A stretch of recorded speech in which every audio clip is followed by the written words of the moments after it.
This week on the BackTable podcast. The incentive is freedom. We're building individual secure enclaves for every physician that signs up. So we're not creating a walled garden. We are creating a space for you to own and control and store your data and to take it with you for the rest of your career. And if you choose to leave our system and use some other wallet system, you can do that. However, I believe that we're building it in a privacy preserving, secure way. And, our mission is to give physicians the freedom to move, the freedom to practice. And, I don't believe that there's going to be a reason for them to want to leave. But if they choose to, they can, because that's what decentralization is.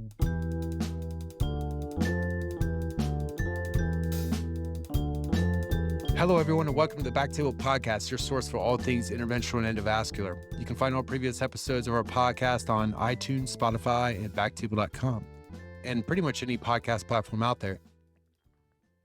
Medtronic welcomes the Ellipsis Vascular Access System to its AV portfolio. Learn more about their new percutaneous solution for AV fistula creation. Visit medtronic.com/ellipsis. This is Aaron Fritts as your host this week, and today I'm privileged to have a co-host, Dr. Tim Yates. You guys probably remember Tim from prior episodes on Life in the OBL, episodes 55, 56, and 109. Definitely check those out. Tim and I are really excited to introduce our guest today, Dr. Leah Houston. Today, we're going to talk a little bit about blockchain technology, kind of give a 101 on what blockchain is and what the possible applications are in healthcare. Leah's got a exciting new startup that she's going to tell us about. But, and many of our listeners are probably familiar with the word blockchain and crypto, in the setting of cryptocurrencies. You've probably heard about it in the media, in the finance world, but we're going to talk a little bit more about where it could be applied in healthcare. Leah, welcome to the show. Thank you so much for having me. Yeah. Tim told me that, you guys have talked previously, and he says you have a very interesting story, an interesting background. I know you trained as an ER doc. Can you tell us a little bit about your training as an ER doc? And then we'll kind of get into how you became a physician entrepreneur. Well, I was raised in upstate New York, and I was fortunate enough to be trained at Albany Medical Center for both medical school and residency. I got excellent training there. I was fortunate enough to go back to the graduation actually this week. So that was kind of cool. Cool. And tell us about how long you've been practicing ER. Have you transitioned? I know you run a startup company, but are you still practicing part-time clinical work? Well, my transition out of clinical medicine wasn't like I'm leaving medicine to do a startup. It was kind of a combination of things. My mother got sick, and so I started to try to cut back on work. Yeah. And it just was a situation where I had to take some time off to take care of her. And while I'm sitting at her bedside at Memorial Sloan Kettering and she's getting her bone marrow transplant, I'm starting to work on this project. Gotcha. And as I noticed it was gaining traction, I decided to go full time and not go back. Okay. How long ago was that? Let's see. So 2018 is when I pulled back on clinical practice. And then 2019, I founded the company and began fundraising. Gotcha. And how long were you in practice before, out of training, that is? Yeah. So just under 10 years I practiced. Okay. Yeah. All over the US, California, Florida, New York. Have you done any other kind of entrepreneurial projects before this startup? I've always had an entrepreneurial spirit. I ran little businesses in high school. I started doing real estate investing right out of high school. So I did, some residential real estate stuff. And yeah, I've always had the spirit in my mind. It was always kind of like my side gig until I get to be a doctor kind of thing. Yeah. So, yeah. But I guess, when your heart calls you to something, you kind of always stick with it. Yeah, no, and I kind of feel that way with the podcast myself. It's just, I definitely felt kind of stuck in my job. And after I'd been practicing 4 or 5 years, and having BackTable really kind of helped me get a little bit unstuck. Do you have any advice for other docs out there who, whether it's call it burnout or call it just in a rut, do you have any advice for docs out there who might be looking for something different? We as doctors, in order to be able to do what we do, you have to kind of be smart, you have to be hardworking, you have to have grit, you have to have resilience. So in general, whenever we as physicians really care about something and want to pursue it, and we put our heart and soul into it, we excel. So my advice to everyone usually is pick something you really, really love and dig into it just as much as you did when you were studying for your MCATs. And eventually, an idea will come to you, an opportunity will come to you, a connection will come to you that will help guide you to where to go. Right. Tim, you're a fellow entrepreneur. Got anything to add to that? I think, well, first off, thanks for having me on the show. It's great to be back. And Leah, thanks for, meeting with me a couple of times. We're very excited to have you here and to discuss not only your company, but blockchain and medicine as a topic for innovation. But one word that sticks out to me that was definitely something that was critical to me was not only having opportunity, but recognizing when you have to jump on it. And I think in my opinion, opportunities often arrive as amazing opportunities, and they almost always arrive at the wrong time. And I think we talked about this on some of the OBL episodes too. You have to be willing to look at everything, and there's always going to be some risk involved. And those are the best things when you do have to put some skin in the game. When you're willing to risk something, the rewards are usually going to be greater. So always be willing to evaluate your opportunities, no matter how they may come. Yeah. That's great advice, guys. Hey, Tim, let's jump into the blockchain stuff. You got it. So, Leah and I have had a chance to talk a couple of times, and we actually met at the Bitcoin Miami meeting. Fortunately, we didn't get COVID, although I think we did have a bit of a spike at one point. But I did want to thank you for being here, because Aaron and I have been talking about blockchain. We've been talking about innovation in medicine, and actually maybe even looking at branching out with the BackTable and the avenue. And, we want to sort of talk about how this might affect the medical community, because technology is a critical part of what we do, particularly in interventional medicine for me when I do surgeries. So before we get too much into the weeds, I think Aaron hit it at the beginning. Everyone sort of, I think, has heard the word blockchain. I think even grandpas and grandmas at this point have heard the word Bitcoin, but I'm not sure we have a unified definition of blockchain. I think if you asked everybody here, you might get a different definition. So you got into this, you're excited about using this technology in the medical space. How would you describe a blockchain for someone who's just listening in for the first time on the podcast? So, the way I usually describe it, first, I like to point out the fact that there's a spectrum of what blockchain is. On one end of the spectrum, there's the open, permissionless blockchain. And when we talk about Bitcoin, that's what we're talking about. Anybody can pick it up, anybody can spin up a node, anybody can transact. It is open, it is permissionless, meaning nobody's creating a gateway in and out. Now, on the other end of the spectrum is the closed permissioned blockchains, which have a lot of the similar features of immutability, but they're closed and only permission to the people that allow somebody into that network. And there can be a spectrum of anything in between that, but those are kind of like the two ends of the spectrum. Super succinct, excellent way to sort of break in the listener. And the core here is really decentralization. And this is something that's a hot topic in blockchain. I think on the Bitcoin side of the spectrum, open, permissionless, peer-to-peer with no central authority. We're talking about a completely an internet of internets across the world. Whereas the second description you gave, the more permissioned or closed blockchains, you can utilize some of the cryptographic technology, but have it within a more closed or sort of safer, at least what it would appear to be a safer setting for, say, banks or bigger institutions. How did you get involved originally with blockchain, cryptocurrency, and then obviously transitioning into applying it to a medical space? So, I mentioned that we as doctors are all, pretty innovative and we're critical thinkers. And, I mentioned I was in real estate investing. I also, paid attention to other types of investments, and I used to chat with my fellow colleagues about it. And one of my fellow colleagues, Dr. Armando Clift, fellow emergency physician, and I were working at Jackson Memorial Hospital in Miami, talking about our investments. It was sometime in 2012, maybe 2013. And he said, "Oh, have you heard about this Bitcoin thing?" I'm like, "Well, what's that?" And he sent me a link to a YouTube video, and he said he bought some. And I watched it for a while, and then I watched it crash, and I'm like, "Oh wow," because I was about to invest, and then it crashed, and it crashed from $140 to $40 or something like that.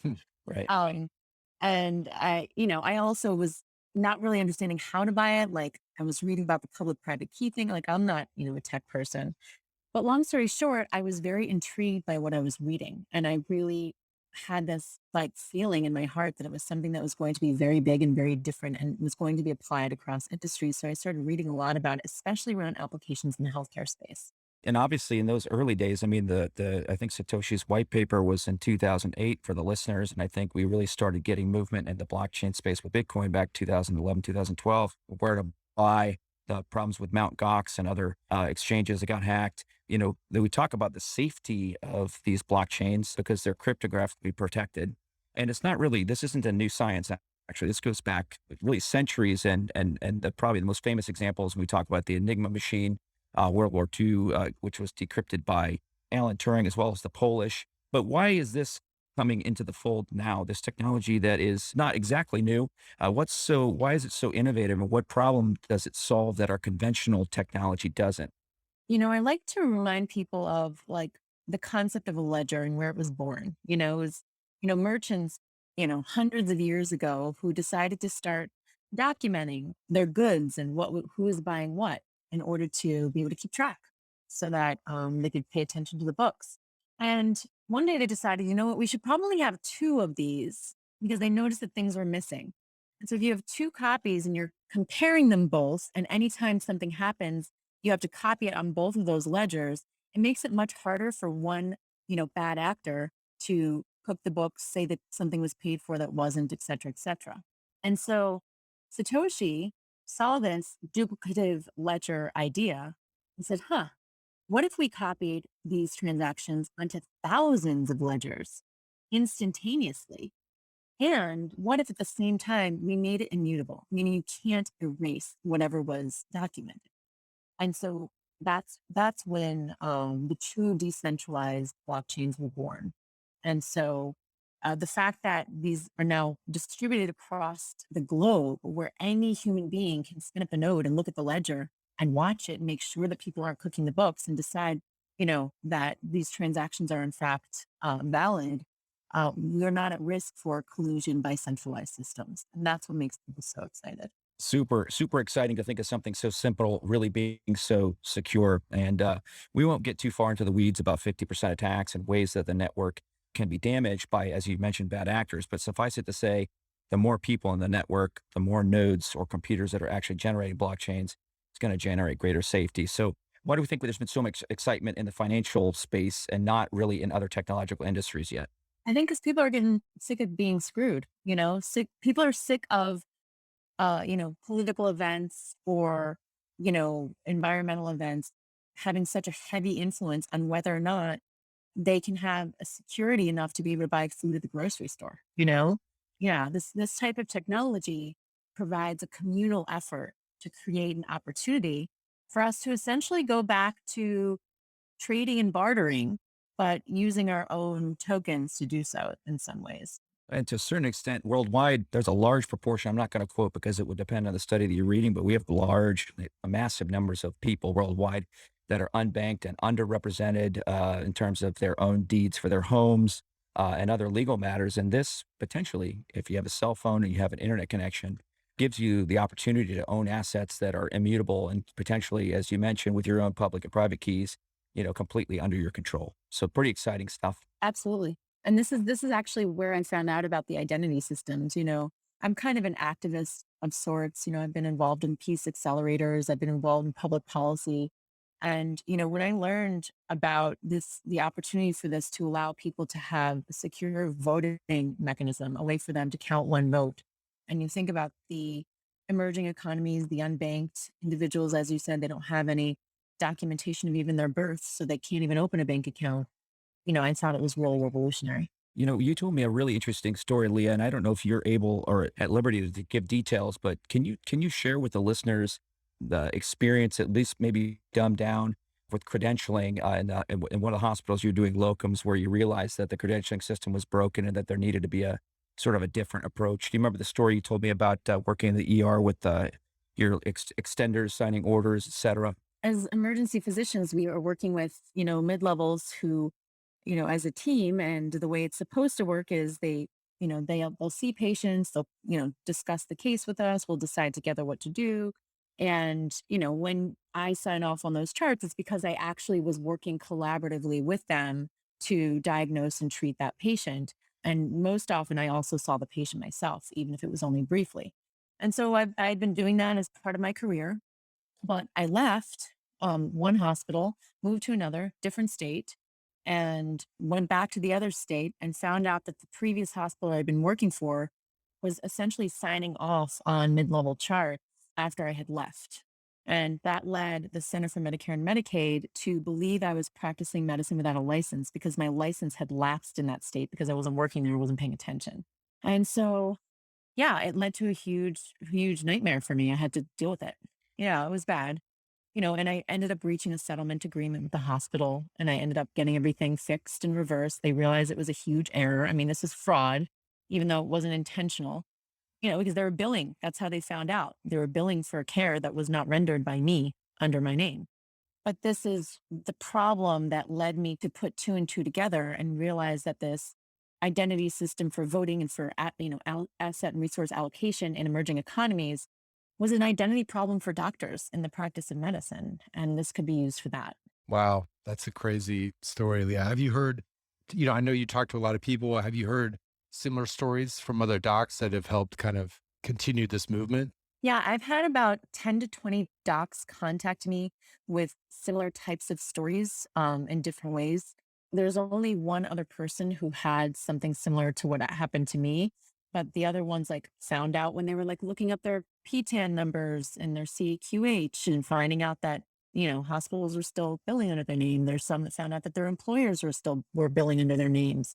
Some had to deal with a problem, a legal problem or a job loss situation because of it.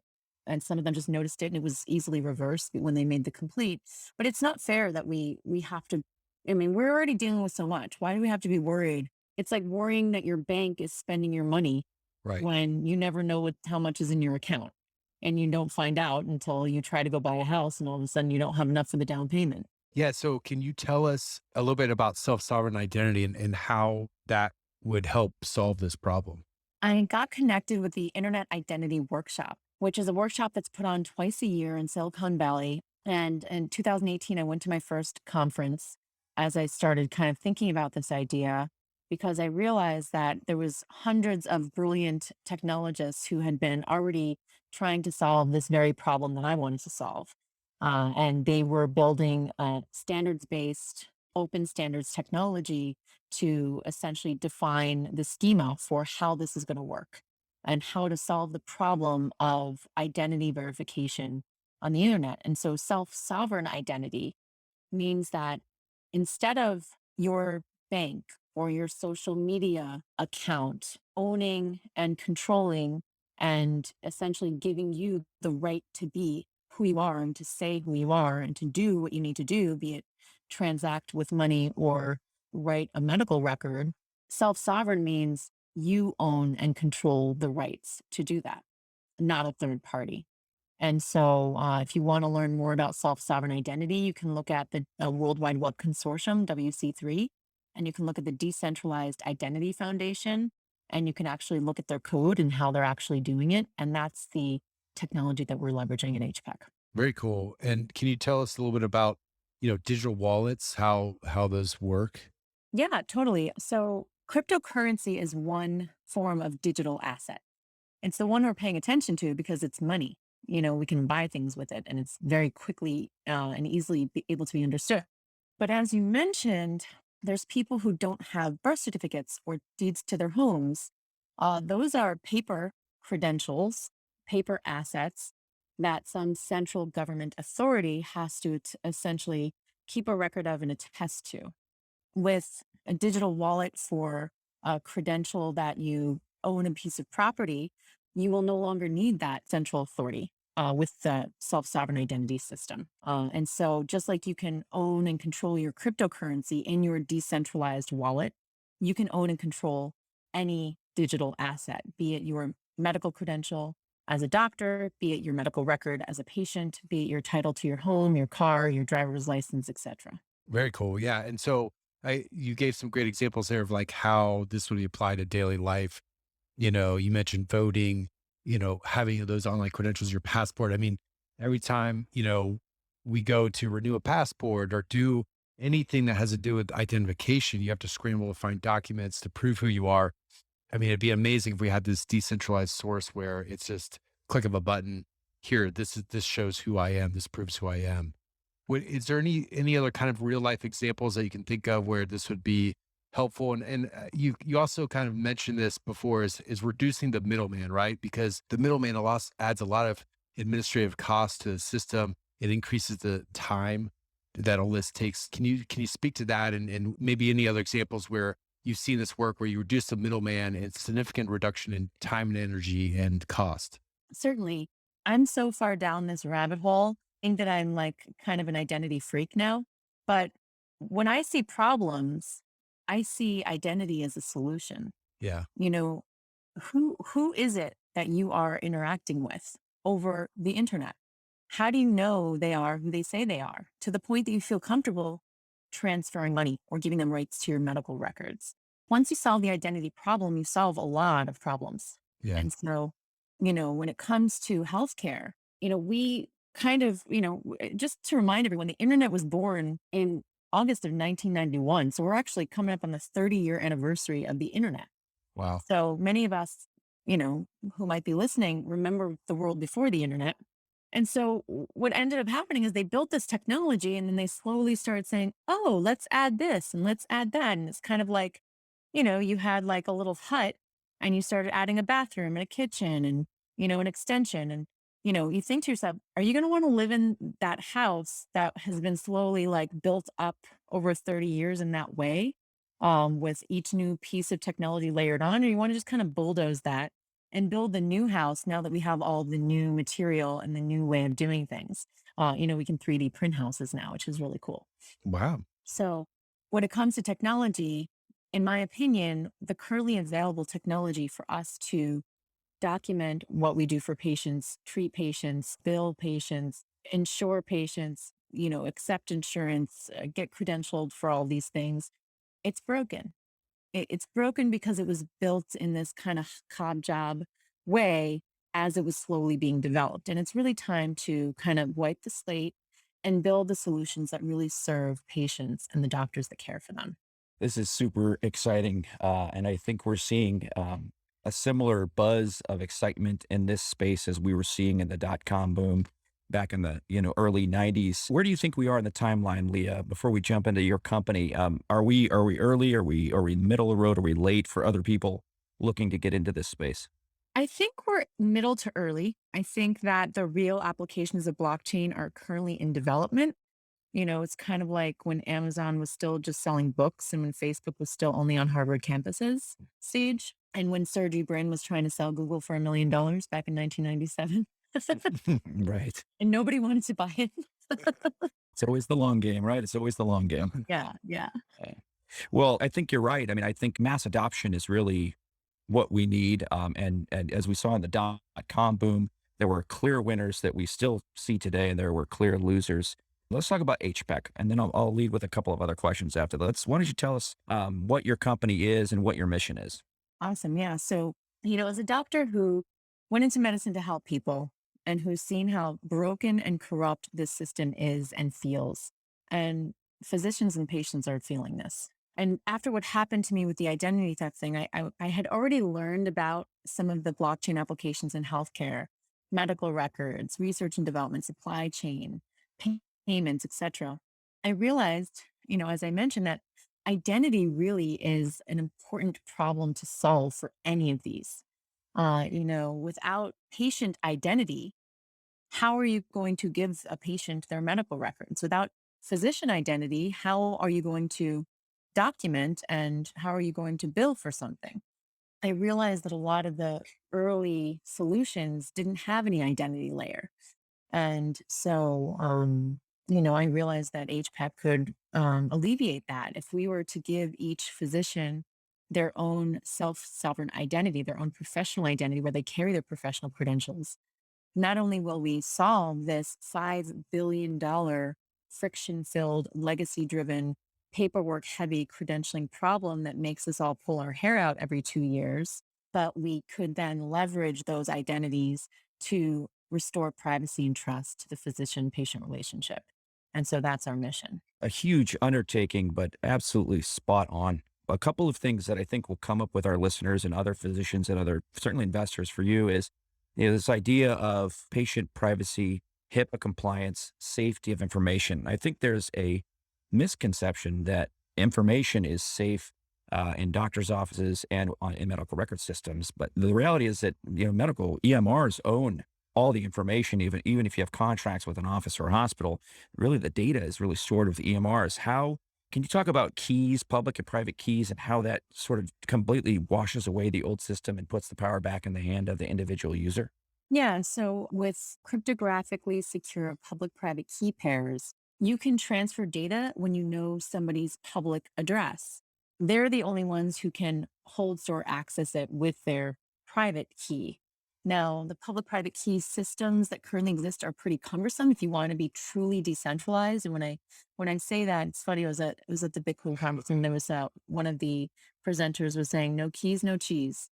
Meaning if you're not the one that owns your public private key pair, if you have a custodian, you are not the sole owner. The problem is these key addresses are hard to remember. They're long. And if you lose it, you're going to be looking in a dumpster like they were on, I forget the show that it was on, Silicon Valley. Yeah. So we need to realize that the barriers to adopting this technology lie with the people. The people need to be willing and able to secure their public private key pairs, willing and able to understand that, if they want control, if they want to be able to move throughout this ecosystem, they're going to need to learn some new systems of securely managing their own data. But in general, physicians have been the custodians of patient data for a long time. And it's the electronic sharing of that information that's led to data breaches. So if we kind of layer in the secure mechanism, we can restore that again, privacy and trust that we once had. It's absolutely amazing. I think custody is a critical term. I think for the listeners out there, particularly those if you are invested in cryptocurrency, because it's the most obvious blockchain application, although there are myriad. Custody, as I think Dr. Houston is mentioning, if you own cryptocurrency on an exchange, you may think that you own that cryptocurrency, but it's very similar to what happens with the bank when you put it in your bank checking or savings account. The bank is using your money and they're paying you a nominal fee. Often that doesn't even line up with the yearly inflation rates. And in this scenario, if you have your cryptocurrency on an exchange, you're not taking your own custody of your own private keys. Actually, they are taking custody. So it's an important concept to consider that if you need to take these complex cryptographic keys and store them in a place that'll be safe so that you don't lose your data. But when you take those, you really do take control and power over your information. So what limitations have you seen so far of applying this to your vision of physician credentialing as well as patient to doctor communication and in terms of acceptance in the community and investors? The only barriers I see, the only limitations I see are with the people. We as physicians have really been disempowered and our patients are being harmed. And this is an opportunity for us to decide that we want to fix this problem for ourselves and for our patients. And in order to do that, we need to take some time, learn about it, pick it up, use it, and regain control over the practice of medicine. So the only barriers I see are with the people choosing to ignore it, choosing to hope that the systems that have disempowered us will someday change their minds and start treating us well, which, I think that that's unlikely. There's definitely an incentive there. I mean, just a recent experience. Guess how long it took me to get credentialed at the VA for some part-time fee basis work? 4 Months. months. 12 months. 12 12 12 months. months. Jeez. I say 2 to 6 months and people don't believe me, but I know that there's 12 months, 7 months. I mean, it's crazy. And guess how many people I had to interact with to get it done? Oh, God. Probably 15 people, employees of the VA system. I mean, it's out of control. The administrative waste that is going on out there. And I mean, VA is an extreme example, but that's our tax dollars right there, that's the veterans that we're treating that I can't treat because I'm tied up in credentialing. But you take into account, the replication of all the work you had to do, Aaron. How many times did you have to refill out that same form? How many people did you have to go through? How many phone calls where something was lost or it wasn't seen in an email? You're introducing a lot of room for error. You're introducing extra cost, and you're ultimately hurting the patient-provider relationship. So I think it's just absolutely genius to simplify that. Simple wallet, credentials, you send with your public-private key, you sign it, the patient receives whatever information or whatever accrediting bureau receives information. and we go forward. In the crypto space, the blockchains themselves incentivize people to use the blockchains by giving them tokens or coins for using the native network. What's your plan, Leah, in terms of incentivizing people to use your system? Because it's not a cryptocurrency you're generating. You're leveraging the technology to solve a problem. What's the incentive for people to use your system? The incentive is freedom. We're building individual secure enclaves for every physician that signs up. So we're not creating a walled garden. We are creating a space for you to own and control and store your data and to take it with you for the rest of your career. And if you choose to leave our system and use some other wallet system, you can do that. However, I believe that we're building it in a privacy preserving, secure way. And, our mission is to give physicians the freedom to move, the freedom to practice. And, I don't believe that there's going to be a reason for them to want to leave. But if they choose to, they can, because that's what decentralization is. Hey, just real quick, in terms of the wallet, because I use a Ledger Nano, and this is going back to your example, Tim, with, owning your private and public key. Because I also use exchanges. And I understand that if I'm on an exchange, I don't really have ownership. But if it's on my wallet, I do have my ownership, correct? Yeah. So, for our system, I want to be really clear that in the beginning, we're building cloud agents, meaning there is a public private key pair, but we as a company are going to be custodians of those keys, just because there's not enough literacy around cryptocurrency and public Right. private key management yet. And because we're at the MVP stage, we need to make sure we build this in a way that works. And we have had discussions about the likely need to build a hardware system or to leverage a hardware system to truly give people that autonomy back when that time comes. So, will it be a ledger like thing? Will it be like a hub that also can store, your patient's medical records? We're not sure. There's other decentralized storage mechanisms. There's Siacoin. I forget the other one. There's a company called Massive. There's many, many really smart people solving for some of these problems on how we can actually truly get to the truly decentralized system. But in the beginning, especially since we haven't raised enough money to make a truly decentralized system yet, we need to kind of create these secure enclaves, create a private, safe space where nobody can scrape data or get in, and then give people an opportunity to store their information and later move to that fully decentralized system.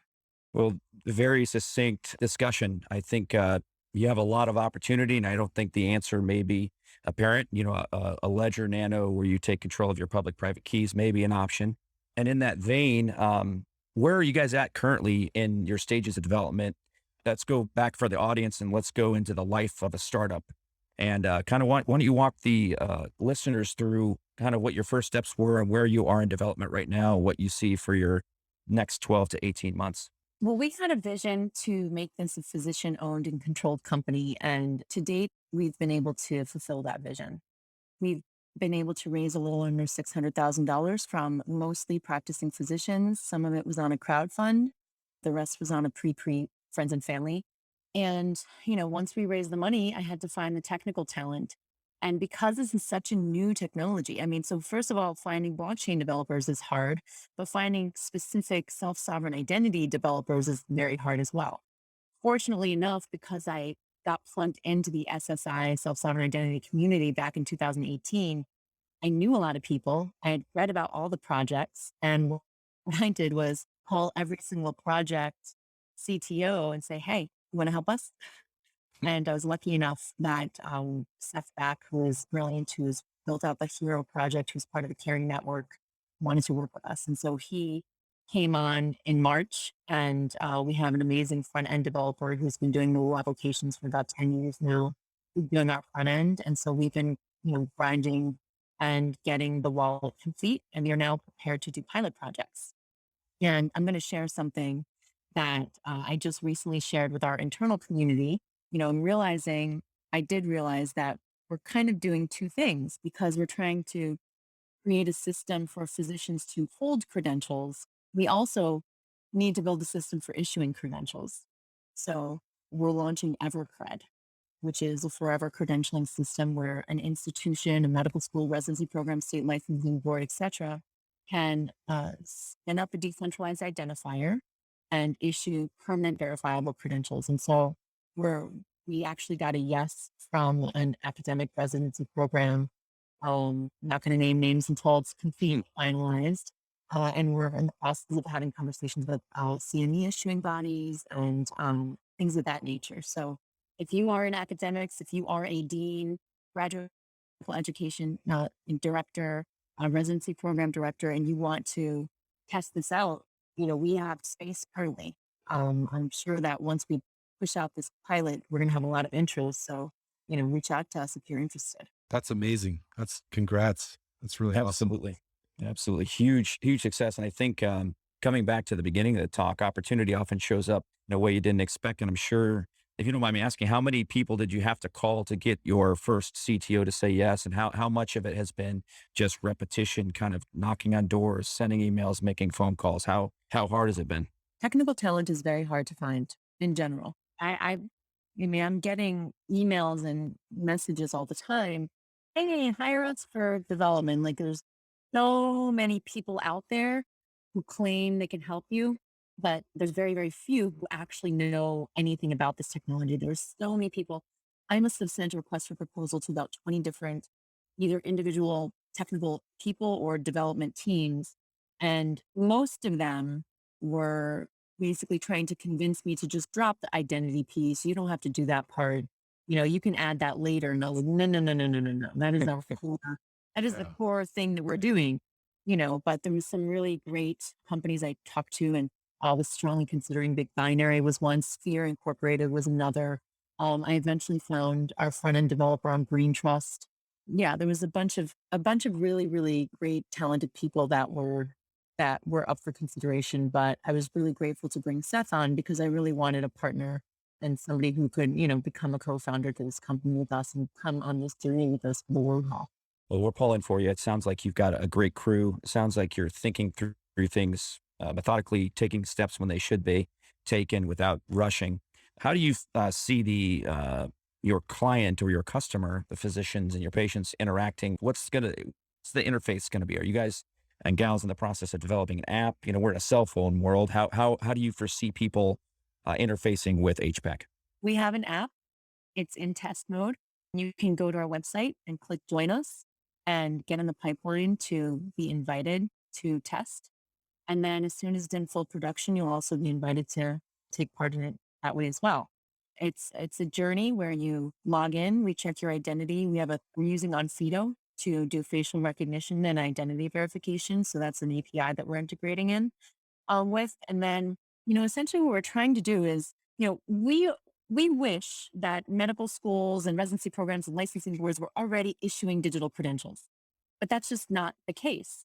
So we're trying to bridge our current legacy-driven world to this future world where everything is streamlined and automated and self-sovereign and secure. And in order to do that, we kind of have to do some things that will probably eventually go away and fall away from the application. And one of those things is you have to upload a credential, a medical license, a medical degree, a residency certificate, something to prove to us that you are actually a physician. So you upload that. We check your ID with the Onfido API that's integrated into the application. And if you are who you say you are, and you are actually a doctor, then you're allowed into the application. And in that application, you'll be allowed access to secure networks of other physicians who are either credentialed in your specialty. So people who have graduated in residency in radiology and fellowship in interventional radiology, you will have a private group of only people that have those credentials. As if you have a state license, you'll be in a group with only physicians in that state. And you'll have like a profile, like a LinkedIn-like profile, where you can connect with colleagues and you can, create essentially a referral network for yourself. How do you know them? You refer patients to them. They refer patients to you, med school, residency, fellowship. You work with them clinically, you know them personally. And that allows you to essentially own and control your professional identity in reality. Unlike some of the other social applications out there where you attest to what you are and who you are and you don't check anything and you really there's no secure enclave, there's no self-sovereign aspect to it, there's no credentialing aspect to it. So we're offering a lot of huge value adds to the physician community, and I hope that they get excited about it like I am. Well, I think you got Aaron and I on the edge of our seats, and I guarantee our listeners' ears have perked up. I think that you've touched on several issues that hit very close to home. Issues that we see, as you mentioned, in our legacy system that just aren't quite working with it the way that we should. We work in an EMR system where sometimes documentation takes longer to put into the EMR than it did with paper. We're looking to try to make things more efficient, certainly more private, certainly more effective for our patients. So I think you're 100% on the right track. And to that vein, we definitely want to help to make sure we get the information to our listeners. So we're going to try to get a bit of that information at the end of the episode. We'll kefinitely post the website so that we can keep people into the beta testing. And then probably one of the most important things I think you mentioned, again, I want to hammer for our listeners. This is a physician-driven initiative. And in my conversations with Leah before the podcast, they're really, really struggling diligently to make this a physician-owned and not a VC project. And so I think there's some responsibility for us to really listen and take a leap if there's an option that could change the game. Where are you at in crowdfunding, and how can people become investors or work on your projects? What would be the steps for people interested in becoming an investor? So we closed the crowdfund in November of 2020. And, at this point, we're in the building mode, we're in the pilot project mode. But we really want to show how awesome this tech is. And then we are going to need to raise another round. I'm not sure if we're going to do another crowdfund. Crowdfunds are very hard. But if the physician community wants to do that, if I feel that it's going to attract a lot of physicians who really, crowdfunding allows for non-accredited investors to invest. So a lot of doctors are accredited, but many are not. And so if we were to do another crowdfund, we would probably make the minimum about $5,000 this time. But if we don't, we're going to probably have a $25,000 minimum and do it on a regulation D, which is a non-crowdfund. The problem with that is it wouldn't allow for the non-accredited investors. So if you want to be a part of this, if you want to become an investor in this, if you want to keep this physician owned and physician controlled, please click the join us button on the website and stay in touch with us so that we can reach out to you. Hey, Leah, not to jump over people's heads. I always assume, because I always try to take things at an elementary level. Do you want to just tell people what you consider to be an accredited investor and what that means for people trying to get in on a startup company like this? Oh yeah, sorry. I mean, honestly, this has been a learning experience for me. So I'm blabbering on about something that I didn't know what it was a year ago. So the SEC, the Security and Exchange Commission, puts out guidelines, and they're really to protect investors from being taken advantage of by companies who are, offering them the world and not really actually creating a product. And so I believe it was 2016 that the Jobs Act was passed, that allows for platforms to be built where non-accredited investors are allowed to invest. And non-accredited investors, you can Google it, and please do not quote me because I'm not a securities attorney, but it has something to do with whether or not you make at least $250,000 a year or have and plan to continue to make that amount, or have $1 million in assets. And that essentially alerts the SEC to the fact that you're financially literate enough to make a decision around investing and understand the risks and the benefits of investing. And so if you're not accredited, you weren't allowed to invest in things before. And it was shutting out a huge, number of the population, people who really wanted an opportunity to invest on the ground floor in startups. And so, crowdfunding companies, Fundopolis is the company that we used. I believe we're still the leading raise there. And there's other ones, there's WeFunder, there's Start Engine, there's Crowd Engine. They essentially create a portal for people who are not accredited to gain enough financial literacy about the company, and in order for them to be allowed to invest as non-accredited investors. And that's also FINRA regulated, SEC regulated system. Well, thank you for that, Leah. That definitely helps because I wasn't aware of all that, and I would love for this to continue to be physician driven, whether you guys go with crowdfunding or not. Hopefully people will get on the website, sign on, and at least stay up to date. Do you guys send out monthly, newsletters or anything like that for people who are interested in submitting their emails? Yeah, every 3 to 4 weeks we send out newsletters, but if you want to be in touch around really, really high value things, make sure to Yeah. put your cell phone in, because we do send out text message notifications for, for example, our early adopters, of this who are currently testing our application. we sent them a survey a while back via email, and that's why they're now the early adopters testing. And so, yeah. Awesome. Well, Leah, we came up to the hour. Thank you so much. Anything else you want to leave our audience with before we wrap up? I'm really grateful that you're all taking the time to take a listen to this. I know it's abstract, but we as physicians, we took the Hippocratic Oath. Our patients need us to adopt the solutions of the future that are going to create and restore privacy and trust to the relationships that we had with them. This is our duty.